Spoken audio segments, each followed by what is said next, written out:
Wan-Bissaka is not it. Clearly, the manager doesn't fancy him at all. Maguire has to be on the bench in this game. I mean, he was once again unsure and suspect at the back as he struggles to deal with the movement of Danny Welbeck in the previous game, if you guys remember.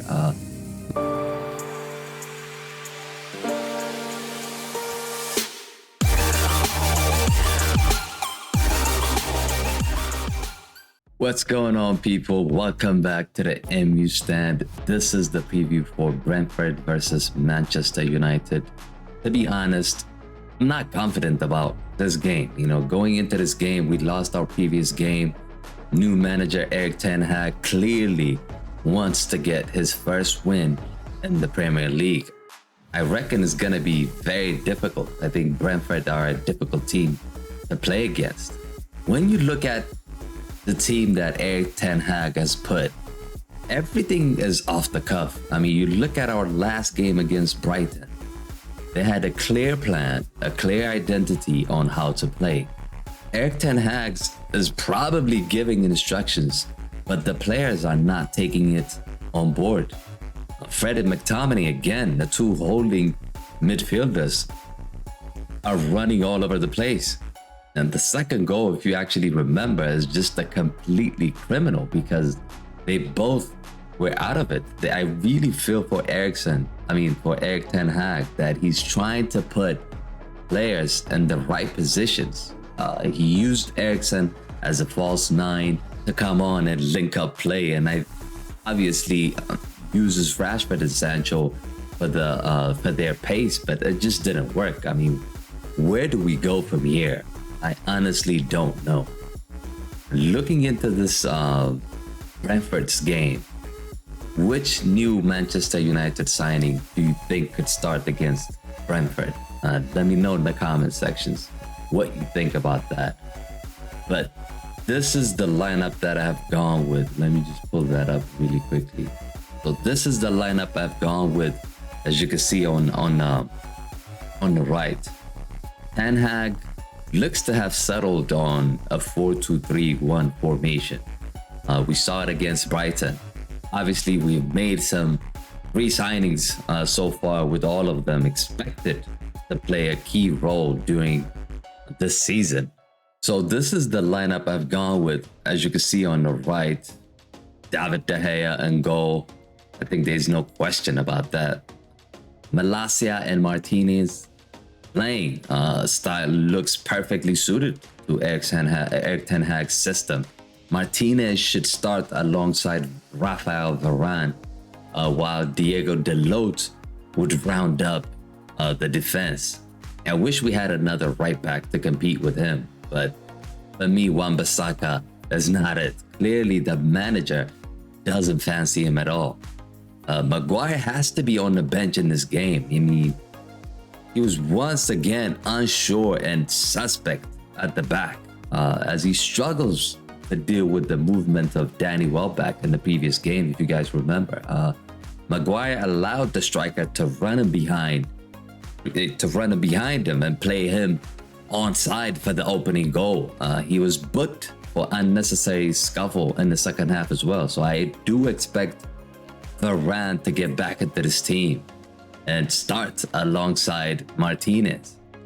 Luke Shaw clearly should be dropped after that performance against Brighton. I mean, he looked like he lacked sharpness all game. Some of the box defending wasn't the best against Brighton, and Malacia will be eyeing, I think, to start in this match.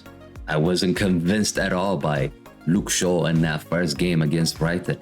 In the middle of the park, I would go with Fred and Eriksen.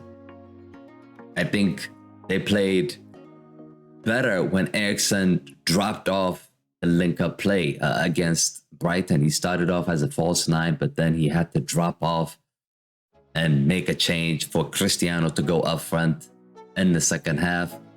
That worked well. I mean, it didn't work well, but it was okay. I think the team has improved after we made that switch. Up top, Jadon Sancho should start with Bruno Fernandes, and I've gone with Garnacho instead of Rashford on that left attacking position.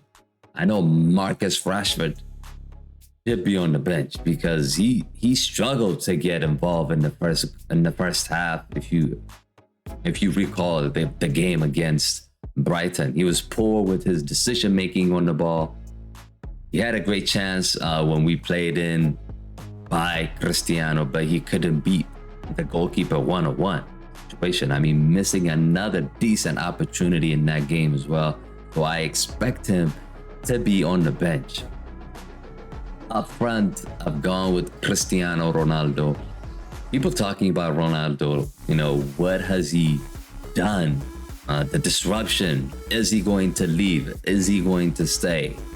We cannot afford let him leave this time because he will score goals that's gonna win us certain games. If he wasn't there last season, we were in a massive problem. So I think that starting 11 should go and get a result against Brentford. That is my opinion. That is my starting 11. In terms of injury news for Brentford trip, the French international Anthony Martial is still out of action for Ten Hag due to a thigh injury, and he is not expected to return before the home tie against Liverpool on August 22nd. Brandon Williams is also a doubt due to an ankle knock, and Mason Greenwood remains to be unavailable for selection. The head-to-head stats, if you guys are actually interested in the head-to-head stats of Brentford versus Manchester United, Manchester United have a good record against Brentford. They have won 8 out of 13 matches played between the two teams, as opposed to Brentford's 5 victories. Brentford conceded 6 goals in their 2 matches against Manchester United last season. Only Liverpool were as prolific against the Bees in their 2021 and 2022 campaign. Manchester United ended their 2021 and 2022 season with 6 defeats away from home, their worst run of form on the road since March 1981. Since the start of last season, Brentford have managed to secure an impressive 16 points from losing positions.